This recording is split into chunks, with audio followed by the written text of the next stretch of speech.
அனைவருக்குமே வணக்கம். சற்று முன் கிடைத்திருக்கக்கூடிய ஒரு மிக மிக முக்கியமான செய்தி ஒன்று வெளியாகி உள்ளது. சற்று முன் நாளை 23 மாவட்டங்களுக்கு ரெட் அலர்ட். நீரில் மூழ்கும் சென்னை, இது மாதிரி செய்திகள் வெளியாகி இருக்கு.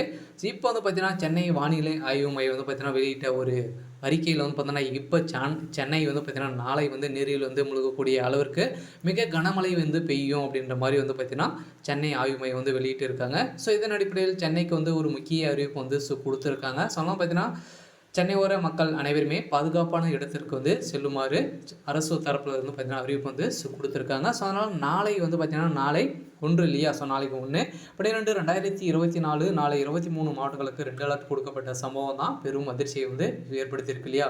ஸோ இன்று பார்த்தீங்கன்னா மிக கனமழை பெய்து ஒரு நிலையில் சென்னையே நீரில் மூழ்கியிருக்கும் சம்பவம் பெரும் அதிர்ச்சியையும், அங்கு பார்த்தீங்கன்னா மின்சாரம் துண்டிக்கப்பட்டு அனைத்து விதமான சேவைகளும் பார்த்தீங்கன்னா அங்கு நிறுத்தப்பட்ட சம்பவம் தான். சென்னை மக்கள் பெரும் அவதிப்பட்டு வரும் நிலையில் இப்போ பார்த்தீங்கன்னா மிக கனமழை இன்னும் கூட பார்த்தீங்கன்னா பெய்து வரும் நிலையில் தான். இப்போ நாளையும் மிக கனமழை பெய்யும். சென்னை ஆய்வு மையம் வெளியிட்ட அறிக்கையில் பார்த்தீங்கன்னா இப்போ மிகப்பெரிய புயலாக வங்கக்கடலில் உருவாகி உள்ள பெஞ்சால் புயல் பொங்கல் புயல் கரையை நோக்கி 7 கிலோமீட்டர் வேகத்தில் நகர்ந்து வருகிற நிலையில் பெஞ்சா புயல் கரைக்கால் மாமல்லபுரம் இடையே புதுச்சேரிக்கு அருகில் இன்று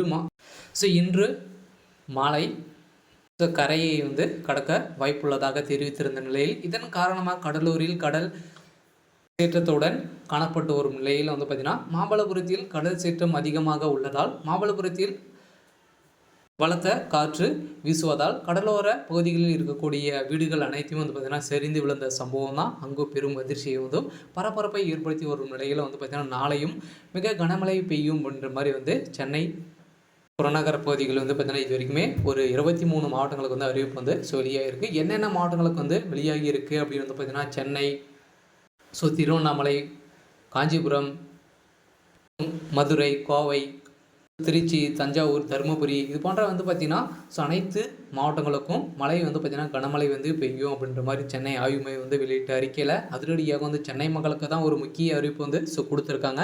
ஸோ அதனால் பார்த்தீங்கன்னா சென்னை மக்கள் அனைவருமே நீரில் மூழ்கி பெரும் அவதிப்பட்ட ஒரு நிலையில் தான் பார்த்திங்கன்னா இது வரைக்குமே ஒரு 150க்கும் மேற்பட்ட உயிர்கள் பறிபோன சம்பவம் தான் பெரும் அதிர்ச்சியை ஏற்படுத்தியிருக்கு. ஸோ இருந்தாலும் சென்னை மக்கள் அனைவருமே அனைத்து விதமான சேவைகள் நிறுத்தப்பட்ட சம்பவத்தினால பார்த்திங்கன்னா அங்கு பெரும் இருளுக்காடாய் காட்சியளிக்கும் நிலையில் தான் அங்கு சென்னை மக்கள் அனைவருமே கதறி கதறி சொல்லுத சம்பவம் பெரும் அதிர்ச்சியை ஏற்படுத்தியிருக்கு. இருந்தாலும் சென்னை மக்கள் பார்த்திங்கன்னா அந்த கடலோர இருக்கக்கூடிய மக்கள் அனைவருமே பார்த்திங்கன்னா அந்த கடலுடைய ஆக்ரோஷத்தை பார்த்த உடனே பார்த்திங்கன்னா சென்னை மக்கள் அனைவருமே பெரும் கதி கலங்கி போய் தான் இருக்காங்க. இருந்தாலும் என்ன நடக்க போகுது அப்படின்றத வெயிட் பண்ணி பார்க்கலாம். ஸோ இது மாதிரி செய்திகளை தெரிஞ்சுக்கணும் அப்படின்னா மறக்காமல் நம்மளுடைய சேனலை சப்ஸ்கிரைப் பண்ணிக்கோங்க. தேங்க்யூ.